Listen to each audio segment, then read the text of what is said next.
Kumusta kayong lahat dyan mga kasong? Alamin natin kung gaano kalaki ang gagambang nagtatago dito sa tuyong dahon. Tara, samahan niyo ako.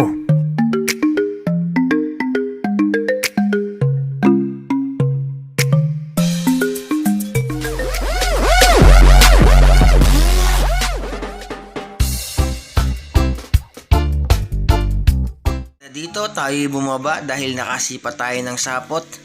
Napakaganda ng sikat ng araw mga kasunggab, mga bandang alas 8 na yan ng umaga.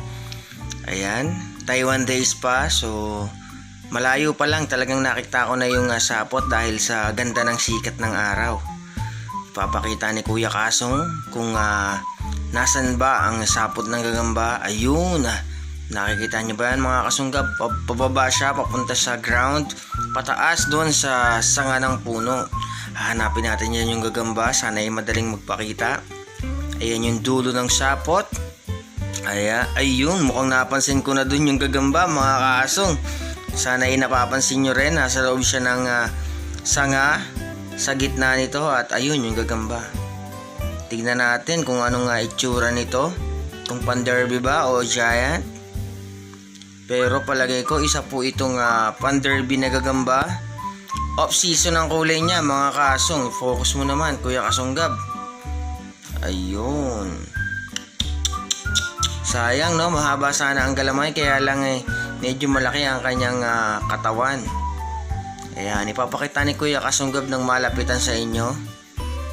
Ayan. Maganda rin ang isang to mga kasong. Talagang may kalakihan lang ang kanyang katawan. Konting diet lang, talagang magandang klaseng gagamba ito.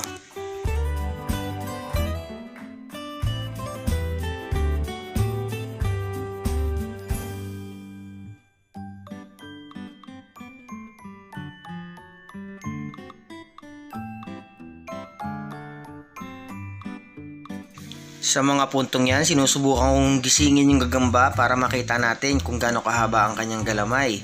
Subalit, mahimbing ang pagkakatulog nito. Ayan, tignan nyo naman. Pinipindot-pindot ko na, hindi pa rin nagigising. At ayun, gumalaw nga siya, ngunit balik sa kanyang pagtulog. Palagay ko ay oras na para maghanap ng panibagong gagamba mga kasunggab. At nga pala mga kasong, ang isang ito ay hindi ko natipuhan kaya ibabalik ko na lang kung saan ko siya nakuha. Yan. Hanap ulit tayo ng gagamba. Isang puno na merong brace. Napakaraming kanyang klaseng puno sa Taiwan na may mga braces. At malimit na mga gagamba na dyan ay nagtatago mga kasong. Ayun, ang kapal ng sapot. Hanapin natin to kung saan ba siya pumunta. Saan ang dulo ng sapot. Ayun, ginagalaw-galaw ko. So, pababa ang gagamba. Hanapin na lang natin mga kasunggab. Mukhang nasa pinakailalim ito. May tuyong dahon na nakabilot dyan. Tignan natin kung naandyan na ba yung gagamba sa loob.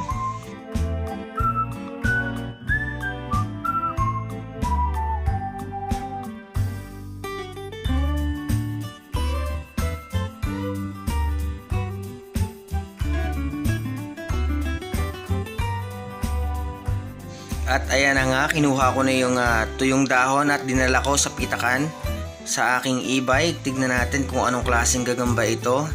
Alauna, alas 2, alas 3, magpakita ka na munting gagamba. Ayan, tignan natin kung ito ba ay maganda ang kulay. Ayun mga kasunggab, isang orange oh. Ang ganda mga kasong, haba ng galamay. May kasama pang itlog mga kasong. Isa pong pan-derby na TM size, kulay orange. Napakaganda mga kasunggab. Ayan, tignan yung maigi kung gaano kaganda ang gagambang ito.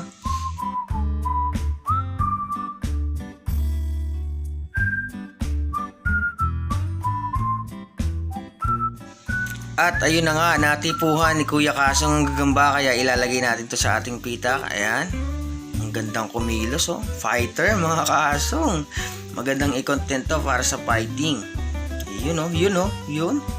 Medyo may pagkalakad robot din siya. At maya ay papunta na tayo sa ating susunod na gagamba. Napakaganda nitong isang to. Wow. Lakad robot. Quality mga kasong.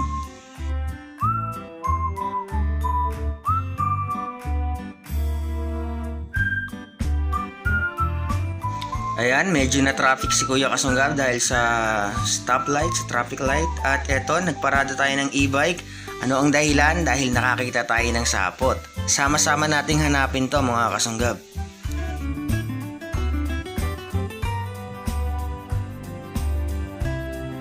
Grabe no mga kasong, nasa tabing daan lang tayo, ngunit napakarami ng gagamba dito sa Taiwan. Nasa highway po tayo. Papunta po itong lugar na to sa Fishport na kung saan marami pong gagambang giant.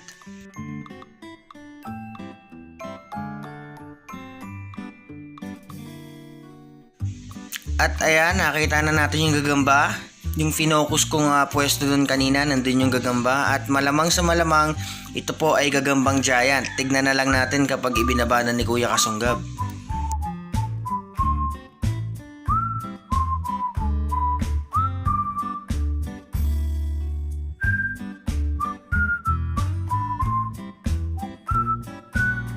At ayun na nga, nagpakita na ang gagamba, kulay dark brown na may pagka-gold. O hindi na tayo makapaghintay na ibaba ito ni Kuya Kasunggab para makita natin ang kanyang itsura.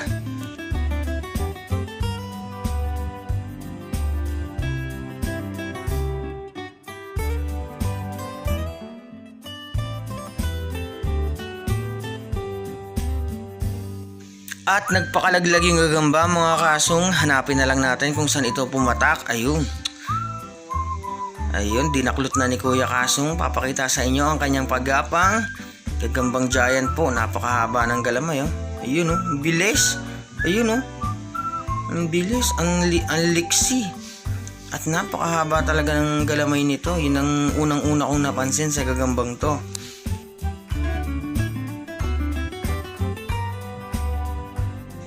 At pasensya na kayo mga Kasunggab, puro laglag yung gagamba dahil napakalikot talaga niya. So hanapin natin itong susunod. Ayun, ang kapal ng sapot na mahaba. Giant yan mga Kasunggab, sisiguraduhin ko. Sa kapal pa lang ng sapot at sa tingkad, giant to mga kasong. So hanapin natin.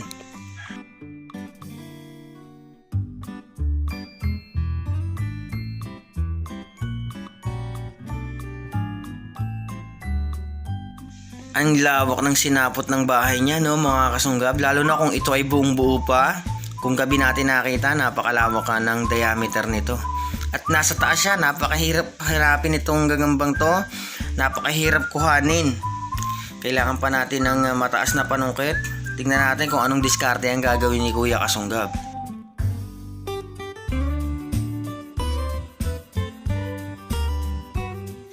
Nako, mag-ingat ka Kuya Kasunggab. Kinuha niya yung bike niya, yung e-bike at yung isang panungkit. At tutungtong siya dito. So napaka-risky ng kanyang gagawin. Kaya doble ingat dapat tayo. Dahil alam naman natin na medyo may kalaitan yung e-bike at gumigewang-gewang pa. So ingat Kasong. Hindi malaman ni Kasong kung anong pwesto ang gagawin niya para mag-stable yung e-bike para madali niyang masungkit yung gagamba. At ayan, medyo naging kampante na siya. Ayun, nalaglag yung gagamba. Tignan natin kung anong kulay ito. So kukunin natin yung camera para maipakita na sa inyo yung gagamba. Medyo talagang napakahirap kuhanin ito. Napaka-risky. Pero para sa inyong lahat mga Kasunggab ay kukunin niya ni Kuya Kasong. At napaka-legit ng kanyang video. Kinuha niya yung camera at hindi na niya pinutol para ipakita sa inyo na talagang hindi scripted ang lahat ng to. Ayun, napakagandang gagamba. Kulay brown, light brown. Quality.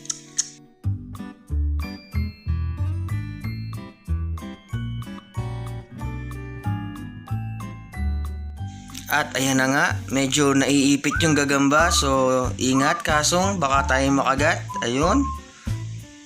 At ito pa, ang paggapang niya, isa pang gapang. At ayan, nakita na natin ang malapitan. Ang ganda nito, batang bata pa mga Kasunggab. Ang sarap alagaan, ang sarap i-kondisyon. Napakagandang giant.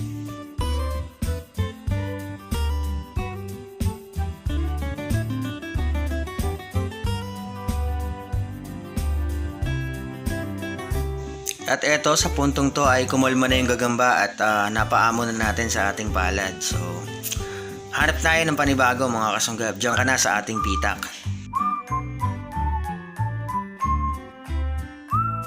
Oops! May nakasabit na tutubi sa kanyang bahay. Anong klaseng gagamba kaya ito? Napakaswerte natin dahil may nakasabit na tutubi, kaya madali natin tong nakita. Sa pagkakaalala ko, papakawalan ko ang tutubing yan mga kasunggab.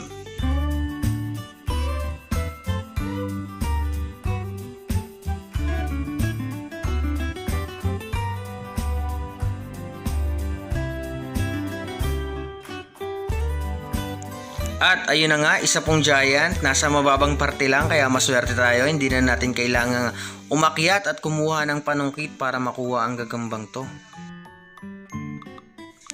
Ayun no, napakahimbing ng kanyang pagkakatulog at hindi na natin masasabing baby giant to dahil medyo may kalakihan na mga kasong.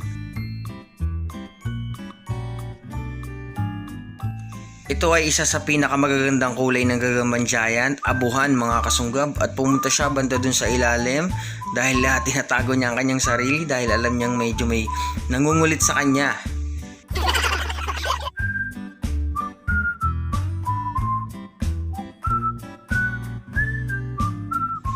At sa mga oras na yan mga kasunggab ay ramdam na natin ang init sa ating balat dahil medyo may kataasan na ang tirik ng araw.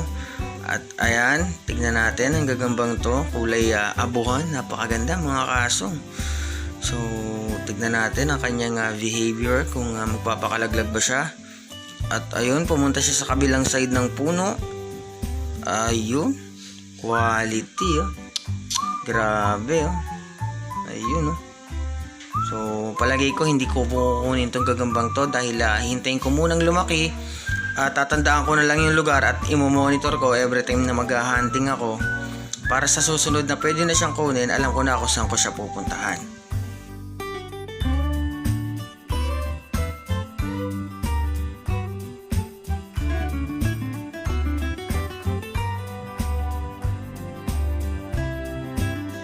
At tama nga si Kuya Kasong, nagpakalaglag ang gagamba dahil medyo nakulitan siya kay Kuya Kasunggab. Yan, tignan natin sa huling pagkakataon ng gagambang abuhan.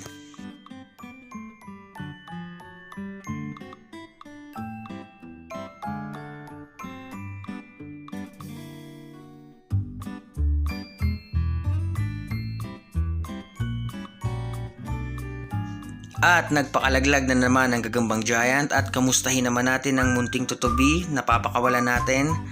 So, munting gagamba, maghanap ka na lang ulit ng iyong makakain mamayang gabi. At panibagong sapot na tayo, hanapin natin ang gagambang to mga kasunggab.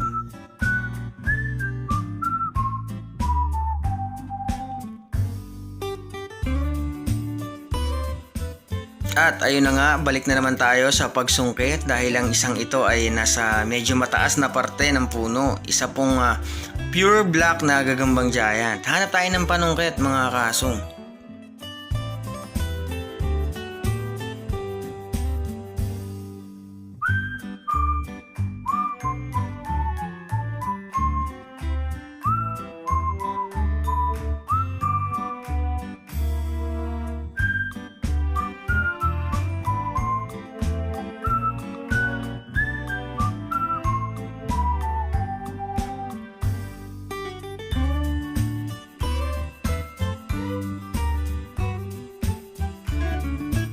At ayan na nga, sinusungkit na ni Kuya Kasunggab ang gagamban to. Tignan natin ang kanyang pagkakapalaglag.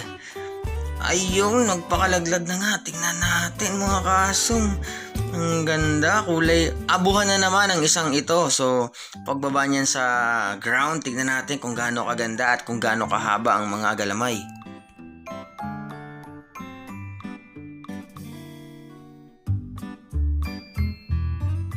At ayun na nga, confirmed ang kulay niya. Sinabi ko nung una na kulay itim at pangalawa ay kulay gray. At nung nakita na natin malapitan, ayun nga, may pagkaitim siya na may pagkaabo. Ayun diretso sa pitak, shoot na shoot mga kasong. Kinuha natin dahil alam natin na pwede na natin itong alagaan at tayo na yung magmamanage ng kanyang paglaki. Grabe sa kapal ng sapot to mga kasunggab, puting puti. Kung meron kayong mga comment patungkol dyan, alam nyo na, sa comment section na lang sa ibaba mga kasunggab.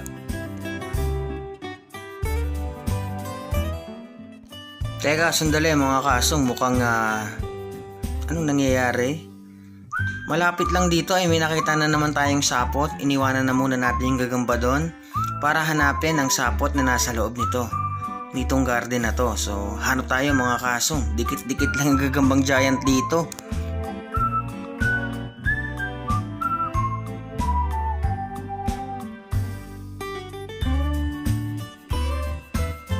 Ayan no, salasalabid ng mga sapot ng gagambang giant. Hanapin na lang natin yung ibinaba para madali nating makita yung gagamba.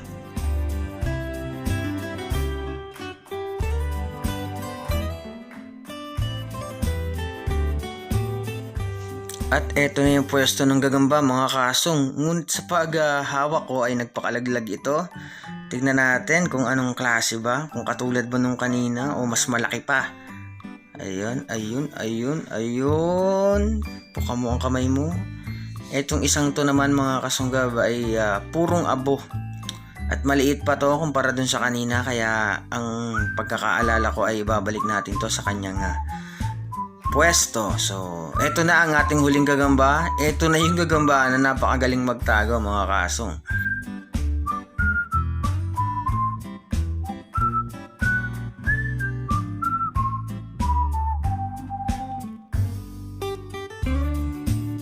Ang kapal ng sapot ng isang to mga kasunggab. Pero siguro sa isip-isip niya na kahit marami siyang iniwanang sapot sa labas, magaling naman siyang magtago. Kaya lang si Kuya Kasunggab ang kanyang nakaharap, kaya talagang shoot sa banga ang gagambang to. Tignan natin mga kasunggab.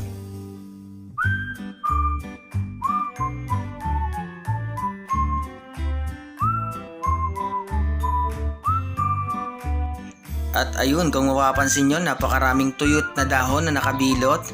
At isa sa mga tuyong dahon na yan, dyan nakakubli yung gagamba. Tignan natin ang isang ito kung naandito na nga ba mga kasunggab.